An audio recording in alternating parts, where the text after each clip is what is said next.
The victim of one of the most horrific attacks in state history is making a direct plea to state lawmakers.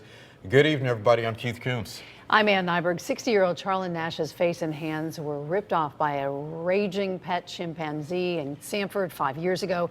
Now she is pleading for the right to take the state of Connecticut to court. Chief political correspondent Mark Davis joins us live with a video her attorneys are hoping will win the votes she needs. Mark.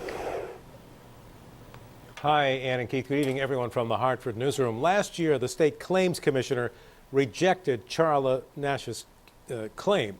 Now, the only way she and her lawyers can proceed in a $150 million damage suit against the state of Connecticut is to ask state lawmakers to approve moving forward.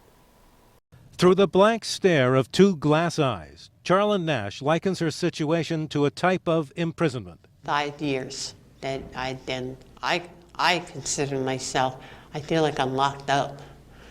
I feel like I'm in a cage. She says she wants to attempt another hand transplant because it would give her a level of independence and not have to depend on others to do simple tasks. I want to be able to try one more time to have hands and be able to do more on my own.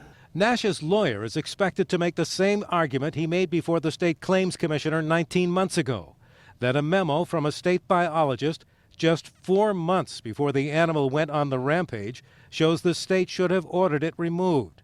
The memo in October of 2008 says in part, quote, "I would like to express the urgency of addressing this issue. It is an accident waiting to happen," close quote. They turned a deaf ear on a foreseeable risk.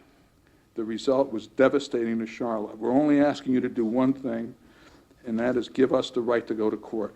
But Attorney General George Jepsen says the memo doesn't matter. The state, when it regulates a particular activity, in this case owning of animals, it doesn't owe an individual duty to a specific individual for legal enforcement. It owes a duty to the public at large. I'm trying to work the best I can to have my sanity, and I want to be as normal as I can be.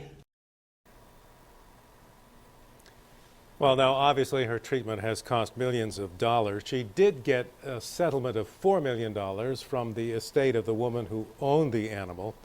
Now, the excerpts of her speaking there that you just saw were from a video that her lawyers made available to state lawmakers today. She is expected to speak in public before them at a hearing of the Judiciary Committee at the State Capitol Complex on Friday.